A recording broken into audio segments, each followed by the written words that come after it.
On November the 11th, 1918, the world celebrated as a defeated German empire laid down its arms and surrendered. World War I had finally come to an end. That same day, another astonishing event was taking place. In Vienna, Austria, after 650 years as one of the ruling families of Europe, the Habsburgs were giving up control of their Austro-Hungarian Empire. It was the end of an age, the end of a way of life, and the man on whom this burden fell was Emperor Karl I. My grandfather did not anticipate that the empire would disintegrate because, think about that, the monarchy had been in place for over 600 years. And it had always adapted through marriage, through wars, but it had always adapted. So when you have been around for 600 years, it's hard to imagine that overnight that would be over. But it was over. And for the rest of his brief life, Karl, the last emperor of Austria and king of Hungary, remained an anachronism, a man whose time had passed. The reality is that Karl comes to the throne at an incredibly difficult time. He tries his best. It simply was not in the cards. My grandfather, he was a very good person, and he had very good judgment. But still, I think he didn't achieve anything. That was very striking in his case. Whatever he tried was a disaster. But still, it was important for him to try.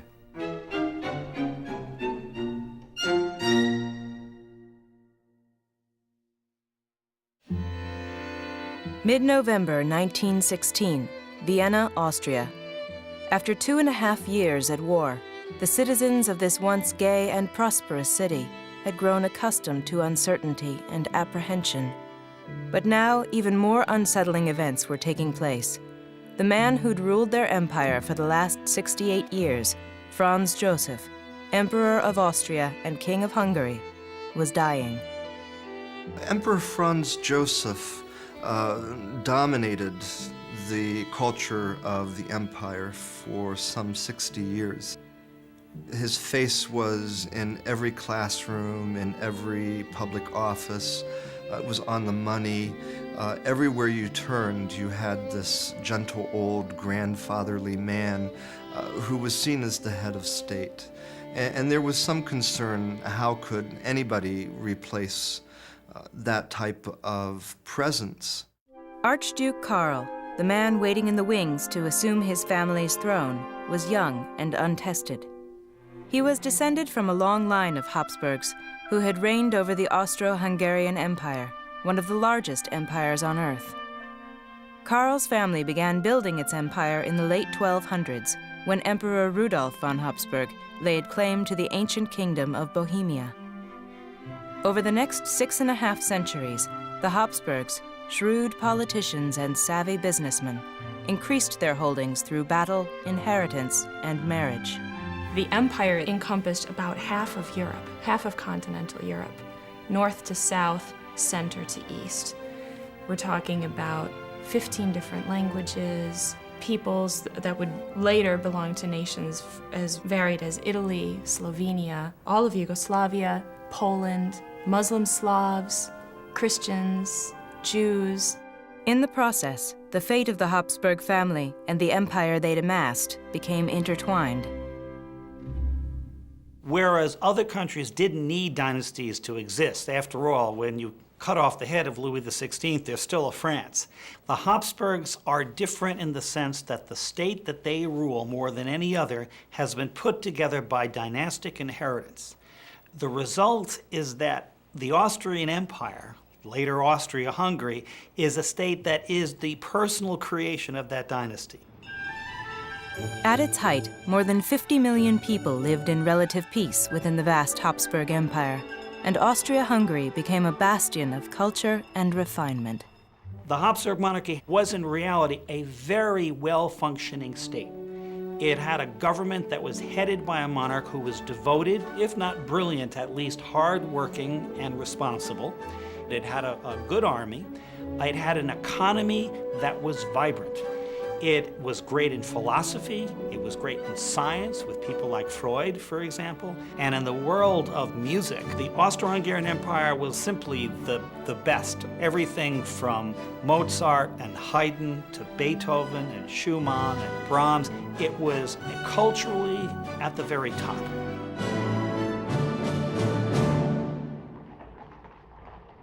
After a brief illness, Emperor Franz Joseph died.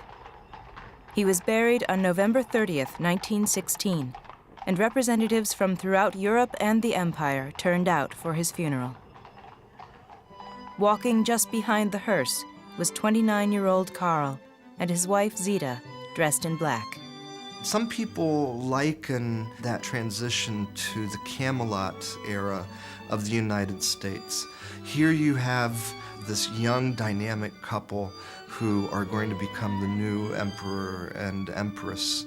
And they're on postcards and in magazines. And so people were taking to this new, young, dynamic emperor who already had a little blonde-haired, curly-haired boy to follow in his footsteps.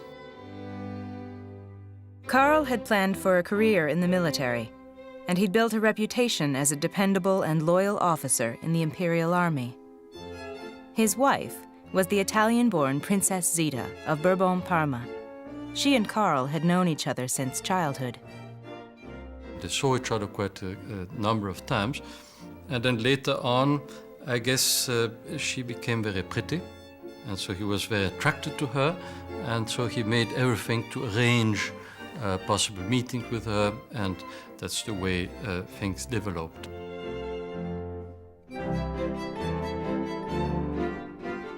Following their brief engagement, 24-year-old Karl and 19-year-old Zita were married in October 1911. From the start, their relationship was more than just that of man and wife. I think that all their life, their short married life, was a partnership. It was a partnership based on love, respect, and faith. And I think that they complemented each other very well in their personalities. And I think that my grandfather always valued my grandmother's opinion. Along with their sense of duty, much of Karl and Zita's inner strength came from their shared Roman Catholic devotion. If you want to understand my grandfather, you have to really clearly see that religion was the basis for everything. Karl's devotion to the church was extraordinary. He went to daily mass and communion. He frequently would call meetings to order with prayer. There was a joke that if you couldn't find the emperor, to go and check out the chapel. From an early age, Karl received intense religious instruction and inspired a devoted following. At the age of 8, Karl came to the attention of Mother Vincentia, a nun who was said to have the gift of prophecy. She said that the child must be enveloped in prayers and protected because he's going to become emperor, and the gates of hell are going to wage war against him. Her prediction led a group of nuns and priests to form a prayer circle. It grew into the Emperor Karl League of Prayers, an organization that would remain active decades after Karl's death. But not even Mother Vincentia could have predicted that Karl would become emperor at such a young age. In the Habsburg monarchy, the eldest male always succeeds. So the father's oldest son, and then if there are no sons left, his younger brothers and their sons succeed in order. Emperor Franz Joseph's son, Crown Prince Rudolf, should have inherited the throne. But Rudolf led a troubled life. Rudolf was on a death wish. He was married, but he asked several young women to do a double suicide with him. And finally he found one who would. The Crown Prince and his 17-year-old mistress were found dead in a hunting lodge in 1889. Next in line for the throne were Emperor Franz Joseph's two younger brothers, Archdukes Maximilian and Karl Ludwig. Maximilian was eager for power, and he figured that he wasn't going to get the throne of the Austro-Hungarian Empire. Offered an opportunity to become Emperor of Mexico by Napoleon III, Maximilian left Europe, never to return. A group of Mexicans opposed to foreign influence executed him in 1867. Archduke Karl Ludwig proved equally unlucky. He was a religious man and took a pilgrimage to the Holy Land and drank water from the River Jordan that was polluted, and he died. 2 sons survived Karl Ludwig, Archdukes Franz Ferdinand and Karl's father, Otto, nicknamed Handsome Otto. But Otto died at the age of 39 from what was rumored to be venereal disease. His brother, Franz Ferdinand, had problems of his own. Franz Ferdinand makes 2 mistakes. The first mistake he makes is he marries a noblewoman who is not of princely rank, which means that any of his children will automatically be excluded from the succession. The second mistake is he goes for a ride with his wife in Sarajevo on June the 28th, 1914, and they're both shot to death. Franz Ferdinand's assassination, the spark that ignited World War I, altered the course of Karl's life. He was suddenly the unlikely heir apparent to the Austro-Hungarian Empire.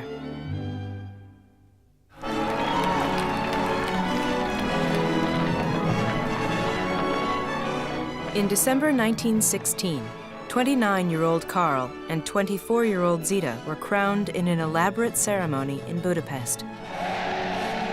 Their young son, Archduke Otto, was by their side. As emperor, Karl's first priority was the plight of his people.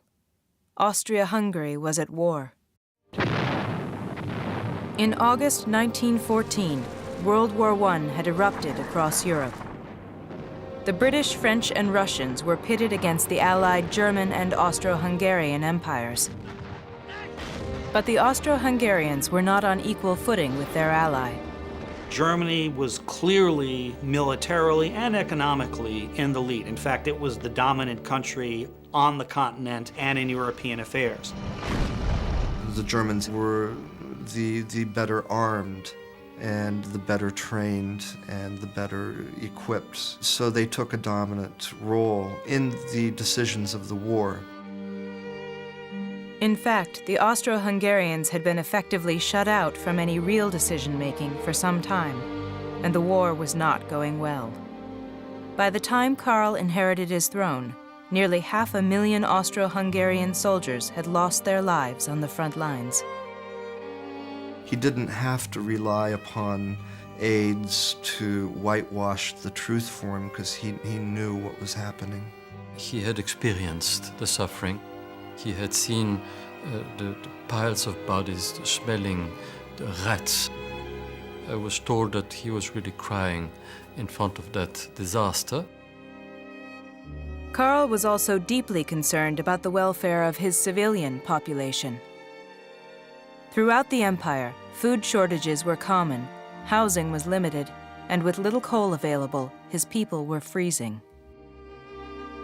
Karl instituted a number of government reforms, among them a Ministry of Social Welfare, one of the first of its kind in the world, and a Ministry of Public Health. He took a number of measures to protect the people, in particular, for example, the rent protection of renting an apartment or a house, which still is in place in Austria in our days. My grandfather was very close to the people. And you see it, I was looking at those pictures, those photographs of him, and how he was talking to the people, the civilian at the soup kitchen, and he had a very good contact with the people. Karl's reforms didn't stop at his palace gates.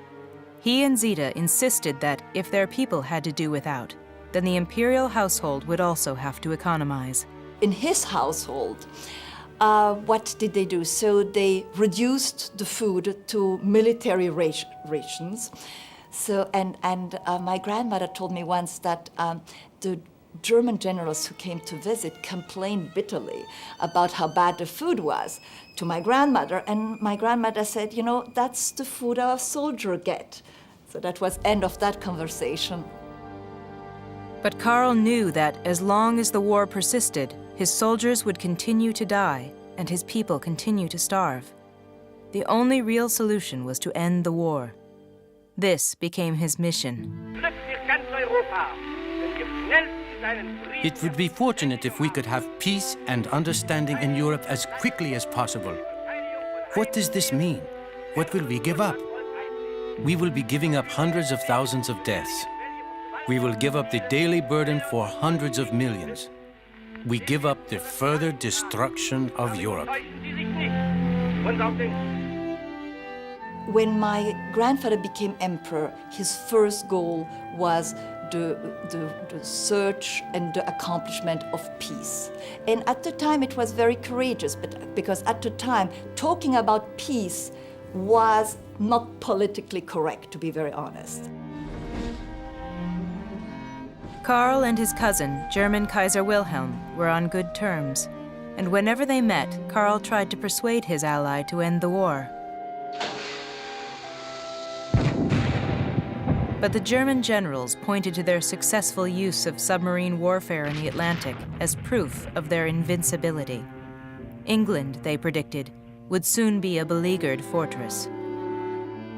Karl didn't have the clout that he needed for them to listen. They got along well as people, but Karl was trying to make Kaiser Wilhelm aware of the problems facing the two empires, realizing that the war was going to destroy them. The Kaiser dismissed Karl as a coward. However, Karl remained steadfast. He resolved to go behind the Kaiser's back and negotiate directly with the enemy. It was a risky and dangerous decision. In 1917, Karl wrote secretly to the President of France, laying out a proposal for peace. Though we are for the moment enemies, we do not differ in aspirations and ideals, and I trust that the keen sympathy I hold for France may serve as a pledge against any recurrence of this war. The letter was to be secretly delivered by two of Zita's brothers. Through that family relationship, he is able to begin negotiations with France to get Austria out of the war. It is my earnest hope that we may put an end to the misery and grief suffered by so many millions. I beg you to believe in my heartfelt affection. Karl. Karl promised to press Germany for the return of the captured French territory of Alsace-Lorraine. But the war's tide had turned. The Americans had entered the conflict, and the French and British, confident of Allied victory, were not as willing to negotiate a peaceful end to the war unless their terms were met. In April 1918, Karl's secret peace negotiations were made public by the French government, and the Germans greeted what they viewed as Karl's treachery with outrage. Nobody really could justifiably blame Karl for the attempt at a separate peace, except the Germans. And for that, Karl earned the revenge of the Germans, who essentially took over control of Austria-Hungary and its allies. It took control over foreign policy, war policy, and now Austria was fettered to the Germans. It blew up in Emperor Karl's face because the French and English didn't know what to do with this man. And it was also his downfall because then he was kind of taken out of the equation for any kind of diplomacy. Over the next 6 months, Karl's situation continued to deteriorate. On the front lines, German and Austro-Hungarian troops were losing ground. Some of Karl's soldiers began deserting. Meanwhile, within the empire, thousands of workers went on strike. Extremists took to calling for national independence and even for Karl's abdication. Nationalism is a new phenomenon. It's thoroughly modern. These different groups are saying, no, we're more different than we are similar. We have our own poetic tradition, our own artists, our own songs, our own dance. Our politics should match this. In the fall of 1918, in an effort to maintain stability and retain his throne, Karl published what became known as the People's Manifesto. Austria-Hungary would be transformed into a federation of equal states. Emperor Karl envisioned a federated empire in which the various ethnic groups and nationalities of the empire would have equal rights. It would have been sort of on the order of the United States, actually, to where Ohio has just as much rights as New York. But it was too little and too late. The Austro-Hungarian Empire was holding together so many different peoples that at some point they were going to break apart. Would a federation have somehow mitigated the explosion? Perhaps. But in my mind, the explosion had to happen. In some ways, he was just the wrong man at the wrong time. Throughout October 1918, the breakup of the once mighty Austro-Hungarian Empire became a reality. Czechoslovakia declared its independence, the Republic of Austria was formally recognized by the United States, and the Hungarian government announced its complete separation from Austria. With dwindling international support and facing increasing domestic turmoil, at his palace in Vienna, Karl could do little more than impotently look on.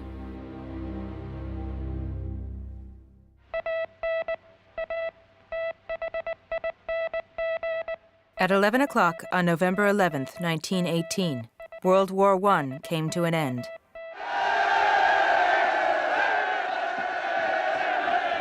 The Germans signed an armistice, the Kaiser abdicated and fled Berlin. Meanwhile, calls for Karl's abdication grew louder. Just after noon that same day, the 31-year-old emperor, fearing for his family's safety and pressured by his ministers, reluctantly relinquished his power over the Austrian state. 650 years of Habsburg rule came to an end. Karl's reign had lasted for just over 100 weeks. However, insisting that his right to reign as emperor and king had been granted by God, Karl refused to abdicate. He would give up his power, but he would keep his titles. Why would he refuse to abdicate? I'm always reminded of a similar question that was placed to Queen Elizabeth of England. When are you going to retire? And she said, a queen isn't a job to retire from, it's a vocation, it's a life. Remember that my grandfather was all his life searching for the will of God, and he felt that it was his mission in life. He felt he could not just give it up. Karl, Zita, and their children left Vienna that same day and began a new life, a life in exile in Switzerland. Over the next 3 years, Karl made 2 attempts to regain his throne, but each ended in failure. The British, who'd been put in charge of his security, decided that Karl should be sent into a more drastic exile. He and his family were shipped to the Portuguese island of Madeira, more than 300 miles off the coast of Morocco. Here, the emperor and empress were forced to live a more modest life. The Habsburgs never dreamed that one day they wouldn't rule Austria, so they had no hidden bank accounts. There was nothing in the Bank of London or in New York that they could rely upon to live on if they were ever expelled. But despite the change in lifestyle, there was a silver lining. My grandfather spent a lot of time with his children. He was doing long walks, he loved long walks. And he spent also a lot of time in contemplation and in prayer. That was, in a way, a very happy period of his life, even if very short.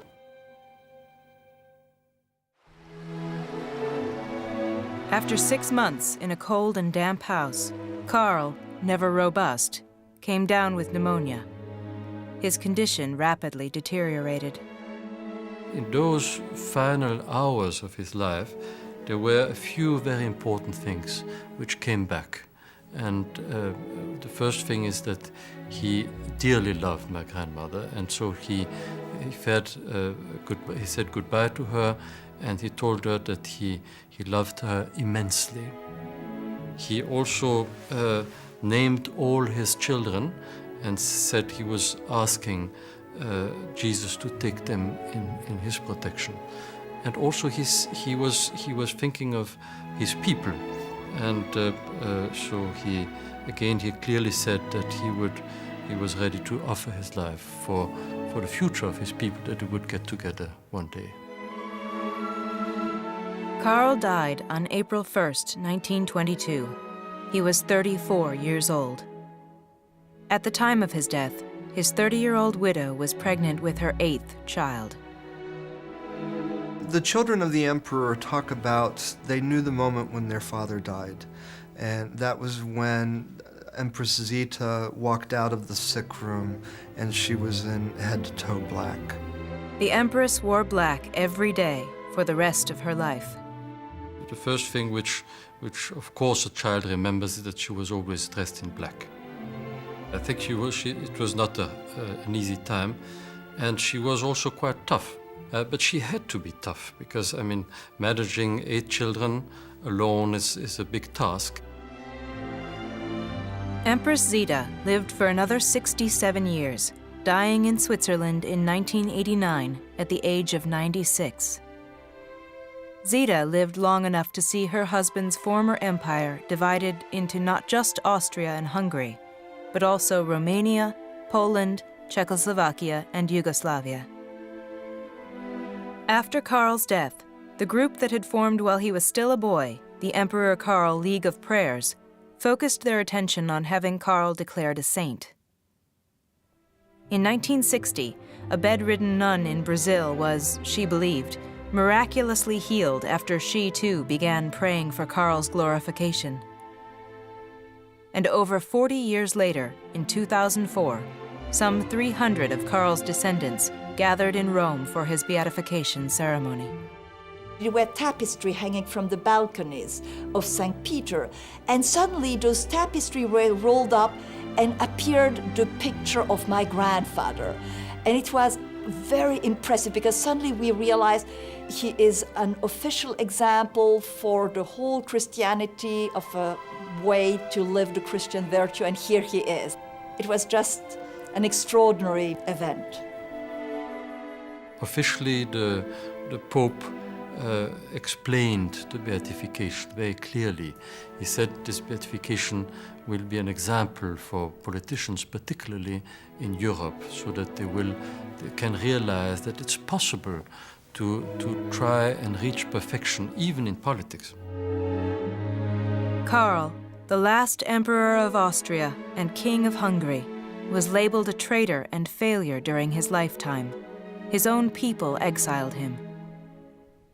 Still, there has been recognition that perhaps Karl's short reign should be remembered less for his failures than for his unsuccessful yet sincere attempts to transform his empire and bring an end to World War I. In that sense, he's more of an effective emperor in death than any emperor could possibly hope to be in life. With a heavy heart, I reminisce about the long and difficult times we went through. It was a time for extreme struggles, glorious battles, and unprecedented forms of heroic devotion to duty, fought with sacrifice and determination. I stand with you. You are inseparable from me in my heart, even in my death.